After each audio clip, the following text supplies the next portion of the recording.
Buen día, República Oriental del Uruguay. Espero te encuentres bien. Comenzando una nueva semana en este mes de agosto ya del año 2024. Y por supuesto lo hacemos por CX30, Radio Nacional. Sí, 11:30 por aire, para aquellos que aún escuchan, que son de la vieja escuela, aquellos que aún escuchan en los receptores de radio que reciben la onda radial, las ondas radiales a través del aire y le conectan a través de un,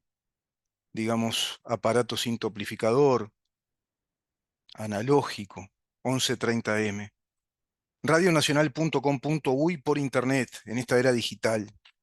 Ya iniciándose el siglo XXI comienza la revolución digital. Y la 30 te propone que la escuches precisamente desde una plataforma digital que es su web www.radionacional.com.uy. Pero también nuestra fundación, que es Libertas, te propone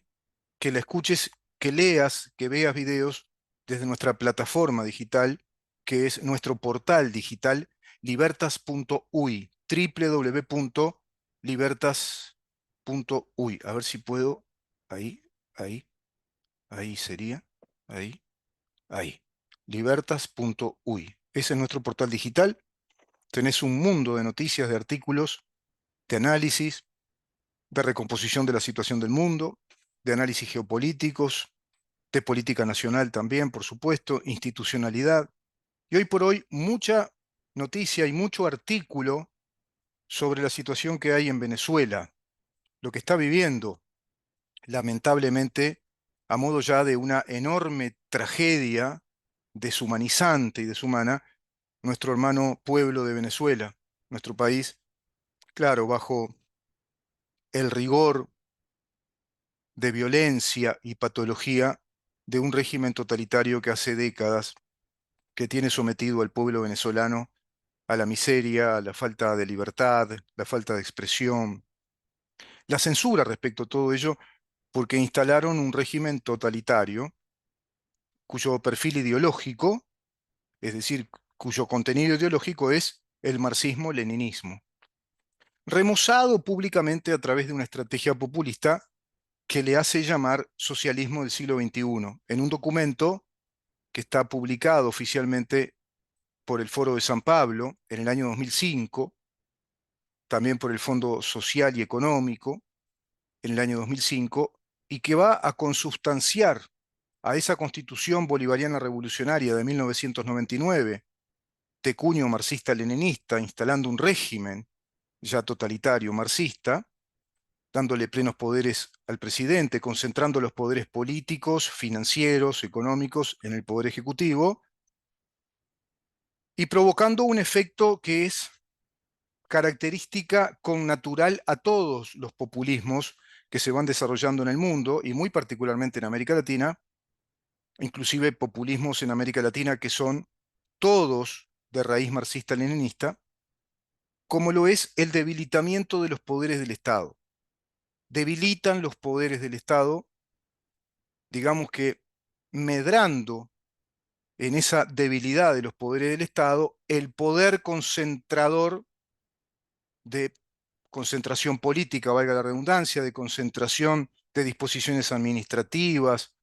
financieras, tributarias, y respecto al resto de los poderes del Estado, el poder ejecutivo. Por eso podemos hablar de regímenes totalitarios.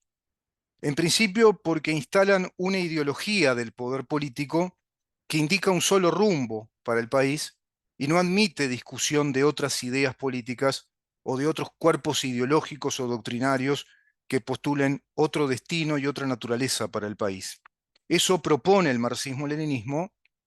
clasificada inclusive dentro de la historia de las ideas como una ideología totalista. De ahí que provoque el desenlace inevitable de gobiernos totalitarios, como está pasando en Venezuela. Y claro, ¿qué es lo que pasó? Tiraron abajo el Estado de Derecho, derrocaron el Estado de Derecho, le dieron un golpe de Estado al Estado venezolano a partir de esa constitución de 1999 por la vía constitucional. Se lo quiso hacer en Chile, no pudieron hasta ahora lograrlo. Emprende lo mismo el gobierno de Petro de Gustavo Petro en Colombia. Pretendió lo mismo el gobierno del Kirchnerato, de Cristina Fernández de Kirchner, cuando tuvo la voluntad muy determinada para provocar un efecto determinante, inexorable, del debilitamiento del Poder Judicial a través de aquel proyecto de justicia kirchnerista, justicia para todos. Ese proyecto al que se vincularon todos los militantes del Poder Judicial, proponiendo en un proyecto de ley que el Poder Judicial en la cabeza del órgano, es decir, digamos que la autoridad del Poder Judicial estuviera integrada por 24 miembros, prácticamente iban a conformar una especie de poder parlamentario, pero que a su vez fueran elegidos esos 24 magistrados supremos que detentarían el poder del Poder Judicial en Argentina, serían designados como miembros de los distintos partidos políticos por su trayectoria política como diputados, senadores, algo parecido a lo que sucede en Brasil. No necesariamente se concebía que se tenía que ser jurista, es decir, abogado, doctor en Derecho, licenciado en Derecho, con una trayectoria profesional determinada, como indica la Constitución argentina, y así también el Código del Proceso, del Código de Proceso General, como acá en nuestro país, que para ser juez necesitas primero el título de abogado, de doctor en Derecho, y a posteriori de eso el ejercicio de la profesión durante 8 años consecutivos, un ejercicio profesional que te habilite para postularte al Poder Judicial, o si no, estar dentro del Poder Judicial en calidad de abogado, también desarrollando tu actividad profesional dentro del Poder Judicial, si no me equivoco ahora creo que eran un promedio de 5 años. Pero a su vez se agregaba la necesidad, bajo una ley que luego fue derogada, una ley orgánica, que establecía la necesidad de hacer una carrera de posgrado una vez obtenido el título del doctorado en Derecho y Ciencias Sociales de parte de nuestra Universidad de la República a través de la Facultad de Derecho y Ciencias Sociales, cuando aún no estaban las facultades privadas, las universidades privadas, y se tenía que primero contar con una escolaridad importante que habilitaran un promedio de escolaridad que indicaba un promedio general de toda la carrera hecha en una nota de un muy bueno, y en esa nota de un muy bueno, esa escolaridad habilitaba a esos egresados como abogados. Cuando digo abogados me refiero a hombres y mujeres, no empecemos a paviar con el lenguaje inclusivo, ¿no? Y a esos abogados o juristas que tenían ese promedio de escolaridad se los habilitaba a rendir un examen de ingreso a la escuela de la judicatura. Fíjense todos los filtros. Y una vez que ingresaban, es decir, aprobando el examen de ingreso a la escuela de la judicatura, que era una escuela universitaria dentro de la Facultad de Derecho y Ciencias Sociales, que es lo mismo que decir, se trataba de una escuela de posgrado. Se desarrollaba entonces ahí que un posgrado universitario, obteniendo la calificación, si vos querés, o la primer diplomatura, de ser un juez, que ya no es solo ser un abogado. Como jurista ahí sos procurador, abogado, juez, o podía ser actuario, o alguacil, o secretario. Todo eso se echó por tierra. Imagínense ya el desmantelamiento, el debilitamiento del capital humano que iba integrando al poder judicial de nuestro país como un poder, yo te diría, relativamente independiente, porque según la Constitución, la designación de los miembros integrantes de los tribunales de apelaciones hacia arriba, y hacia arriba lo que queda es los integrantes de la Suprema Corte de Justicia, que son 5 en nuestro país, debían ser designados por mayorías especiales del Poder Legislativo, lo cual nunca entendí. ¿Por qué un poder representativo por delegación de poder que está creado por nuestra Constitución, como por cualquier Estado de Derecho republicano y democrático, para legislar, para elaborar las leyes,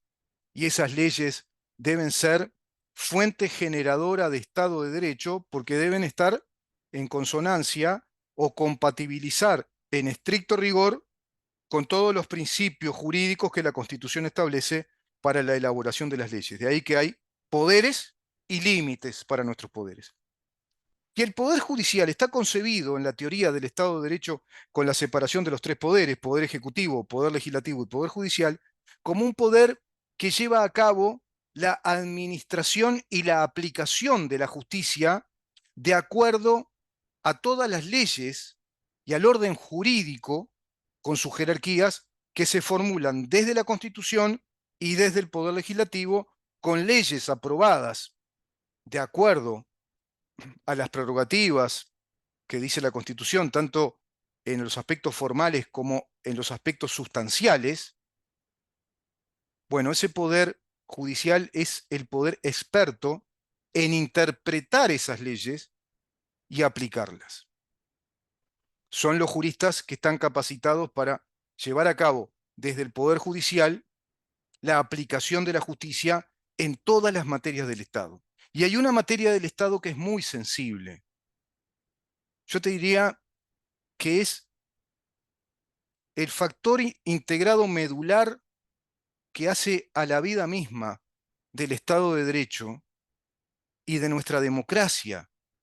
como sistema político cuando se formula que es representativa y republicana. Así lo dice el artículo 82 de la Constitución de la República, estableciendo claramente que tenemos un modelo de separación de poderes con una interrelación de control de los poderes entre sí para que no exista desborde de los poderes. Ningún poder se puede entrometer en el otro, son independientes y deben ser lo suficientemente fuertes en su independencia para evitar el desborde de cualquier otro poder. Es un sistema de contralor y de balances, digamos que a mi criterio, excelentemente diseñado, concebido por los juristas británicos de aquel parlamentarismo británico, del que va a tomar nota un eminente historiador de la historia política, geopolítica, también de la historia de la filosofía del derecho, de la historia del Estado, como lo fue Montesquieu en el libro del espíritu de las leyes. Y así otros autores como Tocqueville, por ejemplo, el propio Voltaire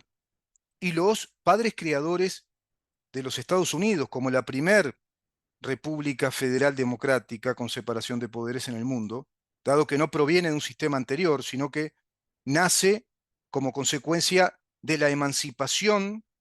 de Inglaterra, del Reino Unido. Se emancipan, movimiento de colonos que procura su independencia para constituirse como una nación soberana, exactamente igual de soberana que el Reino Unido. Así pasó con nuestros países también cuando se produjeron todos aquellos movimientos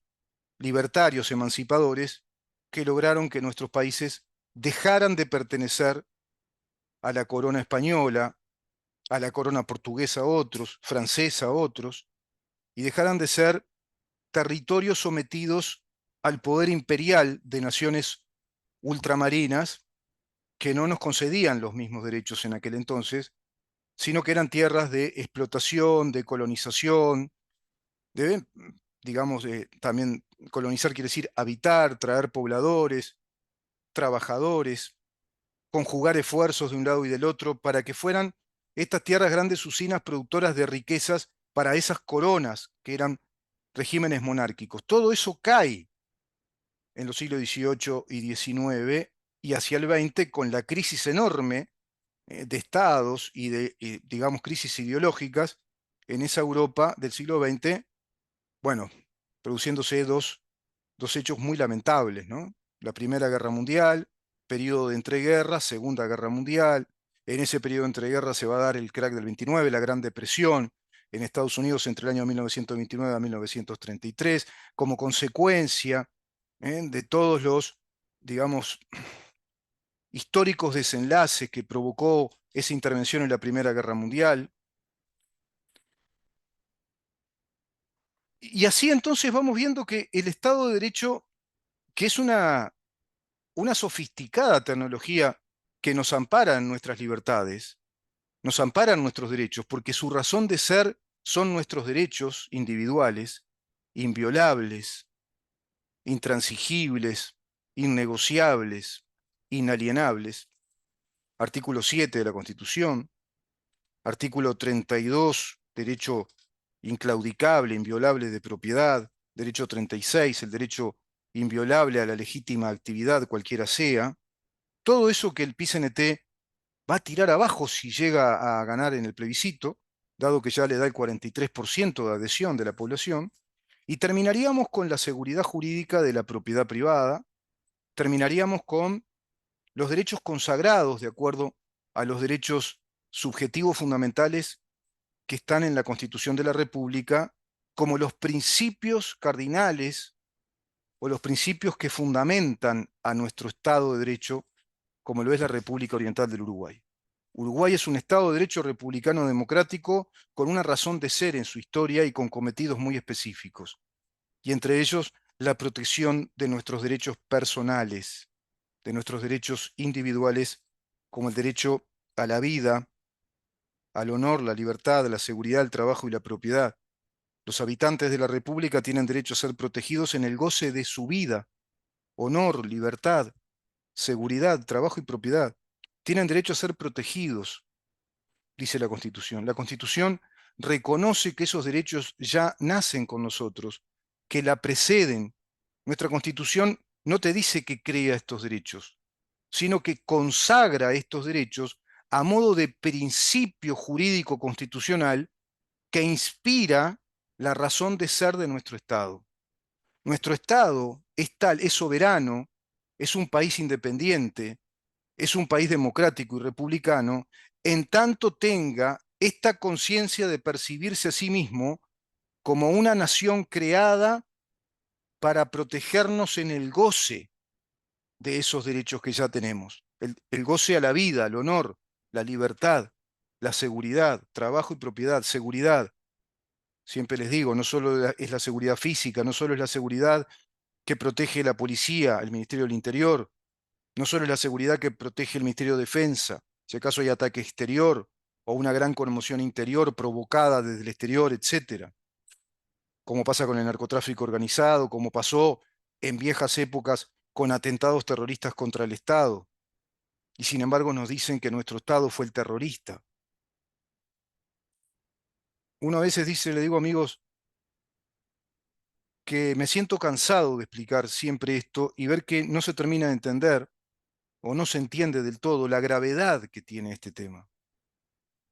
Porque nuestro sistema político todo ha sido el coautor, por un lado, los marxistas-leninistas alineados en esa coalición creada históricamente, inventada como, digamos, instrumento estratégico para llegar al poder del Estado, y hablo del Frente Amplio, pero a su vez creando también una maquinaria infernal de muchísimo poder de fuego político, porque penetran todas las actividades del Estado a través de nuestros funcionarios públicos, pero también penetran la actividad privada, tan dañada, tan menoscabada por un Estado cada vez más burocrático, más grande, más ensanchado, más amplio, en un pequeño país de 3 millones de habitantes, 3 millones y medio, que es el PIT-CNT. El PIT-CNT es una organización con fachada sindical concebida por el Partido Comunista, pero a su vez también pactada y concebida como un mecanismo de trabajo político, como un mecanismo de dinámica política institucional a partir del gobierno de Julio María Sanguinetti, cuando instala los consejos de salarios y esas mesas de negociaciones colectivas, contraviniendo abiertamente el convenio 94 y el artículo 4 del convenio 94 que Uruguay suscribió, firmó con la Organización Internacional del Trabajo. Y así se lo hizo ver la Organización Internacional del Trabajo en el año 2023. Uruguay está en la lista negra de países que no responden a un principio universal del derecho, que es la libre disponibilidad de la voluntad para cualquier tipo de negociación, y contempla esa cláusula, ese artículo 4, que las relaciones laborales deben atenerse a la libre disposición de la voluntad de las partes. para llegar a una negociación posible en tanto organización empresarial por un lado, los empleadores, y la organización sindical que represente trabajadores, si acaso se presenta un conflicto que a todos los afecta en común, o se presentan necesidades de mejoras que también a todos los favorecen en común. Los sindicatos están creados para tener capacidad de negociación con las empresas, con cámaras empresariales o con el gremio empresarial, pero el mecanismo más saludable de las negociaciones con libre disposición de voluntad es el mecanismo de la creación de sindicatos por empresa, donde la negociación rinda sus frutos en en ese ámbito limitado, necesariamente limitado, de ese conjunto de trabajadores y esos empresarios que están en un flujo de relación permanente y que necesitan llegar a acuerdos convenientes para ambas partes, dado que el sistema económico capitalista requiere que nuestras empresas sean sustentables. Si son sustentables las fuentes de trabajo, van generando credibilidad, un mecanismo sindical de sindicatos por empresa, contemplados, por supuesto, por un marco legal que el Estado habilite que exista en cuanto al control en rigor de que se cumplan con esos acuerdos que son más o menos informales, no tienen naturaleza de contrato. Pero sin embargo acá no pasa.